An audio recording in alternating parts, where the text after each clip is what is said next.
Maayong adlaw sa tanan. Salamat sa Dios sa higayon, oportunidad na usab nga gitugot kanato nga makahimo kita sa padayon sa atong buluhaton. Og Happy New Year sa tanan. Dalaygon ang Dios kay ikaw anaa karon nagapadayon sa pagpakiuban kanato. Pipila ka mga inadlaw nga wala akon niyo nakauban gumikan sa daghan mga kabisihon, ha? So mao kada siya ang hinungdan nga wala kita makapakiuban kaninyo para apan niini karong higayon pasalamatan nato ang Dios kay siya nagatugot na usab kanato nga makapadayon kita sa ato ang buluhaton karon. O hinaot pa higala nga kamong tanan anaa karon sa maayong kahimtangan samtang kita magapadayon sa pag tuon karon og uban ang pagpanghinaot mga handom sa kasing-kasing nga unta kamong tanan.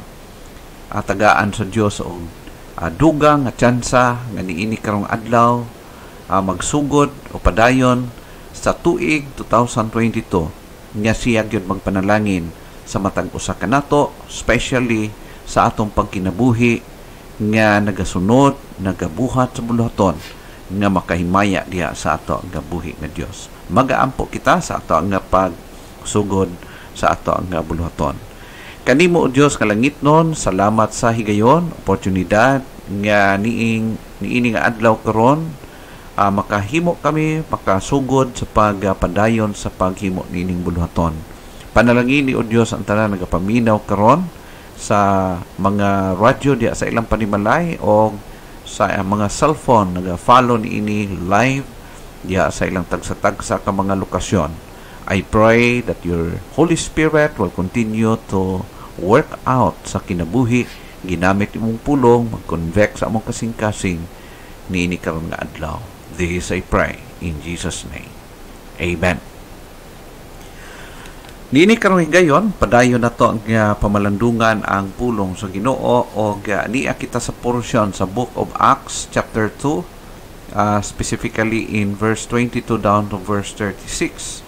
Makita nato dinhi ang kinabuhi sa mga nag-una kanato ang mga Kristohanon, human nga si Ginoong Hesus mingkayab sa langit o human nga niabot ang iyang promisa nga mao ang balaang espiritu nag-indwell o nag-filled sa mga kinabuhi sa mga magtutuo o nahimo sila nga mga unang saksi mahitungod kang Ginoong Hesukristo. Na ato makita karon ang ilang mga trabaho samtang sila puno sa balaang espiritu. Ang ilang trabaho is naghatag sila og proyba. Nagpamatuod sila nga si Ginoong Hesukristo mao ang Misaya nga gi-promise didto pa sa daang tugon og na-fulfill kini sa ilang panahon og hangtod karon ang trabaho padayon nga ginahimo nato ang pagpanaksihon, pagpamatuod nga si Ginoong Hesukristo mao ang manluluwas alang sa tanang tao nga motuo og mokumitar sa ilang kinabuhi diha kaniya, proving Jesus Christ as the Messiah. Kini sa makita kini nga the crowd and hiding disciple now given boldness, courage to stand for the cause of Christ's gospel. Kung imong tan-awon previously, grabe katalawan, grabe nagatago kini nga mga disipulo, nagakahadlok sila gumikan sa possible nga persecution nga ilang maatubangan or maeksperiensyahan human nga si Ginoong Hesus gidakop o gipatay sa mga kalaban. Og ato makita nga during the time nga ang balaang espiritu nagpuno diya sa mga magtutuo, makita nato ang ilahang kahadlukan, ay ilang katalawan, nahimo giilisdan kini og kaisog, courage, og nakabarog sila sa pag presentar, pag-prove nga ang si Kristo mao gyud ang Mesiyas. In this part of his speech, Peter cited 3 proofs that Jesus Christ really the Messiah. So ato makita nga si Apostle Peter human siya nga gipuno sa balaang espiritu, makita nato nga siya maisugon nga nagwali taliwala sa katawhan during this time, o gipamatud-an niya uban ang mga disipulong kauban niya nga si Kristo gyud mao ang Mesiyas. Ato makita nga wa na siya gikadlukan, wala na siya nagatago, kundili nakita nato ang matawag nga trabaho sa balaang espiritu diha sa kinabuhi ni Peter o sa iyang kauban mga disipulo hangtod sa panahon nga diin niabot kaniya ang katapusan. Ato makita unsa man kining mga prueba, no? What are the proofs of Christ's messiahship, no? Paano o unsa ang mga pamatuod, prueba, ebidensya nga si Kristo gyud mao ang Mesiyas sumala sa ilahang pamatud-an mga pagpresentar sa gospel sa panahon nila. Ato makita, number 1, gigamit ni Apostle Peter o sa mga disipulo ang mga miraculous work ni Ginoong Hesukristo, His miracles. Ato makita dinhi that God had confirmed to Jesus' messiahship by performing miracles through Him. Ang pag-allow sa balaang espiritu sa God the Father nga mag-perform si Ginoong Hesus og mga miraculous work, usa ka pagkumpirma nga si Ginoong Hesus gyud mismo mao ang iyahang anak, mao ang Mesiyas nga ipadala sa kalibutan, manluluwas, og siya ang tinuod gyud nga anak sa Dios. Ato makita din sa Book of Acts chapter 2 verse number 22 nag-ingon, "Ye men of Israel, hear these words, Jesus of Nazareth, a man approved of God among you by miracles and wonders and signs which God did by Him in the midst of you, as ye yourselves also know." Ato makita nga si Peter during this time wa na gyud siya gikadlukan, wala na siya mutago, kundili maisugon siya nga nagpadayag ni ining kamatuoran ngadto sa mga tao. Ug ato makita because ki-empower siya sa balaang espiritu nga iyang nadawat during dito sa Book of Acts chapter 2, no? Ato makita nga nag-indwell ang Holy Spirit ug mo'y nag-empower kaniya uban sa iyang mga disipulong kauban aron magpamatuod mahitungod ni ini. Jesus' miracles attested the fact that God had empowered him. Si Ginoong Hesukristo mismo, no? As recognized by Nicodemus in John chapter 3 verse number 2. Ato makita higala mao kini, "The same came to Jesus by night and said unto him, Rabbi, we know that thou art a teacher come from God, for no man can do these miracles that thou doest except God be with him." So, known na to si Nicodemus, usa siya ka inila usab nga priest during this time, Jewish priest. Og ato makita nga bisan pa sa daghan mga opponents kalaban ni Ginoong Hesus, pero identified yun na to nga si Nicodemus nakuha ang iyang attention ni Jesus og nagtuo siya nga si Ginoong Hesus dili gyud mao ang sumala sa ilang accusation. Og that's why si Nicodemus gipakita gid niya ang iyang makita to ang epekto sa ministry ni Ginoong Hesus di asang iyang kinabuhi og nagduol gid siya, gi-confirm niya, gi-attest niya, gipamatud-an niya nga si Ginoong Hesus dili ordinaryong tao, kundili usa siya ka special nga tao, of course, kay siya ang Mesiyas. Mao kana siya gi-recognize kana ni Nicodemus, usa ka tao nga respetado, inila magtutudlo usab sa gospel or sa tawag natong scripture. Di lang ka na igala as concluded by many people who witnessed them that he was the son of David. Dili lang si Ginoong Hesus to pamatuod ni ana, but Nicodemus and even daghan mga katawhan, according sa Matthew chapter 12 verse 23 nagaingon, and all the people were amazed and said, "Is not this the son of David?" So ato makita nga even ang daghan mga tao nagpamatuod usab. Di ba anak man ni siya ni David, kaliwat ni David? Di ba anak siya ni sa ordinaryo nga giila nila sa ilang lugar? Pero na-amaze sila tungod kay talagsaon ang na-perform ni Ginoong Hesus. Ikatulo, as denied, willfully attributed them to Satan. Nakita nila ang trabaho ni Ginoong Hesus, ang mga miraculous work ni Jesus Christ, but gipugos nila, gituyo nila nga gi-attribute nila ang himo ni Ginoong Hesus ngadto sa kay Beelzebul or Beelzebub, kay Satan.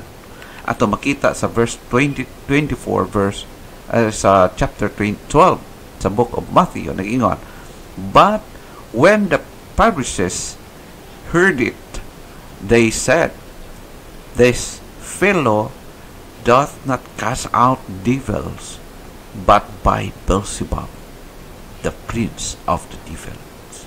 Na ato makita nga ang mga kalaban ni Ginoong Hesus, mga Pharisees, against sa iyahang ministry, sa pag-abot niya, nagkikalaban kaniya, di man nila ma-deny nga si Ginoong Hesus nakahimo gyud og tinuod nga miracle, pero ilang gipugos ug gi-attribute nila ngadto kay Beelzebub, nga gitawag nila the prince of the devils, no? Mao kana siya to makita. So kining mga tutulo ka mga pagpamatuod naghatag confirmation nga si Ginoong Hesus gyud undeniable nga siya Mesiyas, no? Di lang kana, usa pa is ang iyahang resurrection. What are the proof of Christ's messiahship?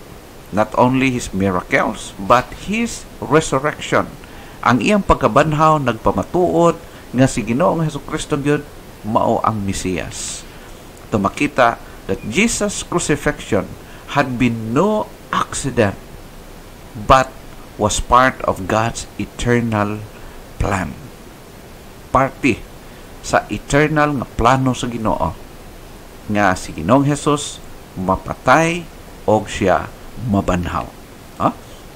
The ultimate cause of Christ's death was God's plan and for knowledge, but the secondary cause was the antagonism of godless Jewish and Roman men.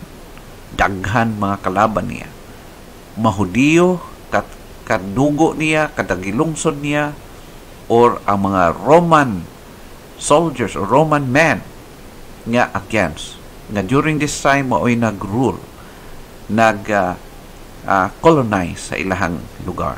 So ato makita tungod sa antagonism, no?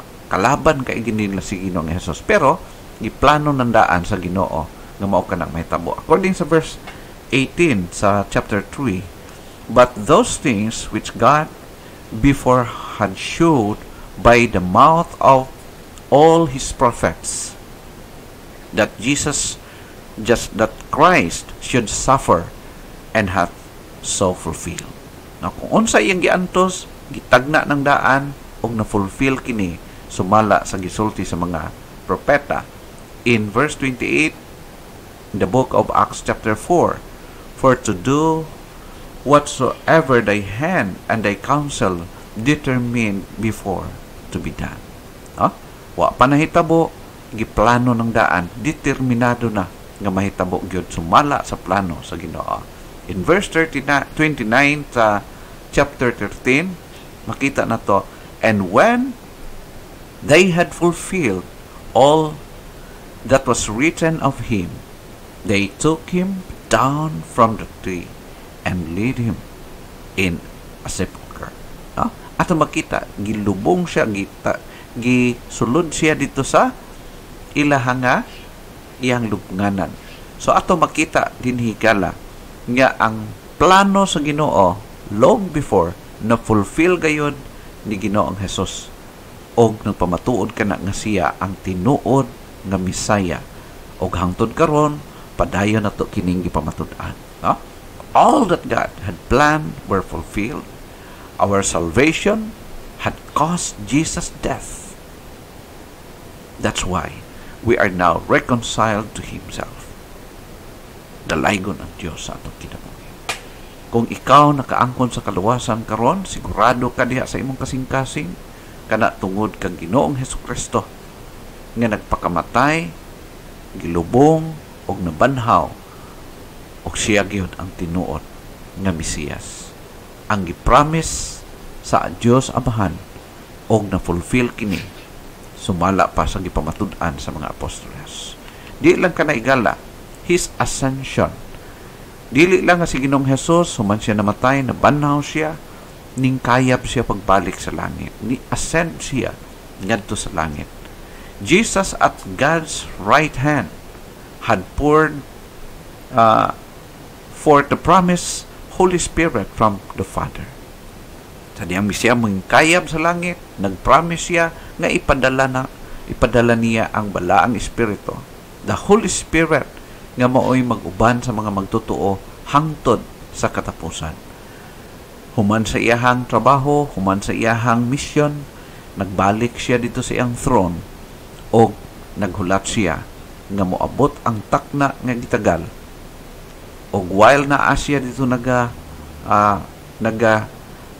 hulat sa tamang pagkakataon o sa tamang oras nga ilang gitagal o gitagal sa Dios kanato. Ang Holy Spirit siya ang ning puli, siya ang ning tabang kanato padayon karon nga magpadayon kita sa pagbuhat sa ibulhoton. The evidence of this was the tongues of fire and demonstration of tongues that His audience saw and heard. So during sa Book of Acts, makita nito, gipakita ganiya ang fulfillment na tuman according sa mga Old Testament prophecies, mga panagna, ug na-fulfill kini during this time. Sumala pa sa gisulti ni David, no? As David had prophesied Messiah's resurrection. Natuman gyud, sumala pa. Sa verse 27, because thou wilt not leave my soul in hell, neither wilt thou suffer thy Holy One to see corruption. Wa gyud siya malata. Human siyang kamatayon, wala siya ni agi kalata. Restore siya. Wala siya naugtas o wala siya na totally nalata sa lubnganan. Kaya nga naman, gibangon siya. Proiba nga ang iyang sacrifice gi-accept sa Amahan. Proiba nga ang gospel nga ginawali sa mga apostoles ug ang gospel nga giwali nato hangtod karon mao ang tinuod nga gospel nga makaluwas sa tanan nga muminaw, sa tanan nga mudawat ug sa tanan nga magkumitar sa ilang kinabuhi diha kaniya. According sa Psalm 110 verse number 1, the Lord said unto my Lord, sit down at my right hand until I make thine enemies thy footstool.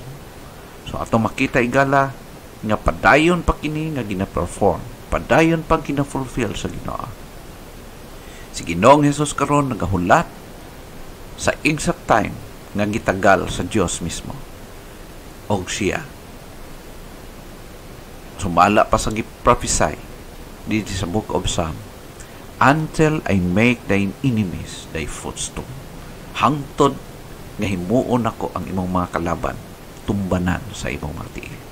So ang atong Misaya na human na iyang trabaho sa pagpakamatay dito sa Krus Kalbaryo og naghulat na lang sa exact time nga consume niya o sa dihang mahuman ang trabaho magpaabot sa gospel ngadto sa mga katauhan nga gina-expect sa Ginoo makaangkon ni ining kaluwasan. To makita that Peter wanted us to consider the evidences he had just presented because it proved that Jesus of Nazareth was God's sovereign Lord and anointed Messiah. Kinumdumo na ito ikala nga mao kini ang mensahe sa mga apostoles nga gibilinan ni Ginoong Hesus sa trabaho ang pagproklamar nga ang gospel tinuod si Ginoong Hesus mao ang Mesiyas, siya lang ang makaluwas sa kalag sa tao ug wala nay lain pa. What causes you of not witnessing about Christ, who suffered and died for you to be saved? Kinsa ba ang nagikadlo kanimo? Kinsay nakapugong kanimo nga dili ka mo sangyaw, nga dili ka magpamatuod about Christ ngadto sa uban? Siya nagpakamatay para kanimo, siya ang nakahatag og kaluwasan diha sa imong kalag. The question is, are you truly saved? Nakaangkon na ba ikaw kaluwasan? Are you sure of it? Are you assured of it? Sigurado ka ba gyud? Huh? Are you afraid or ashamed? Nagakaulaw ka ba? Nahadlok ba ka mo share sa gospel? Anong di man ka mag-share? No? So, nagakaulaw ka ba na magpamatuod about kay Christ? Are sins still controlling you? Usa nga mga hinungdan kung nagkinabuhi pa sa sala ang usa ka person, lisod kay sa iyaha ang pagpamatuod about kay Christ. Hinaot pa higala nga gipanalanginan ikaw sa pulong sa Ginoo. Og this year 2022, hinaot pang higala nga ang imong kinabuhi imong ipagamit sa Ginoo sa pagiging witness, pagpanaksihon about kay Christ na siya ang nag-anhi sa kalibutan, nagpakatao siya aron nga siya magpakamatay aron maligtas ikaw, maligtas ako, bayran ang imo ug ang akong kasalanan ug ang mga tao magtuo kaniya makaangkot og kaluwasan. Hinaot pa higala nga ikaw karon i-bless padayon sa Ginoo. Hinaot pang imong kinabuhi mag-shine sa linaw nga kanang ginatawag na tug linaw ug tin-aw nga kahayag nga gikan kay Kristo. Dalaygon ang Dios o hinaot nga siya padayon sa pagpakamaayo kanatong tanan.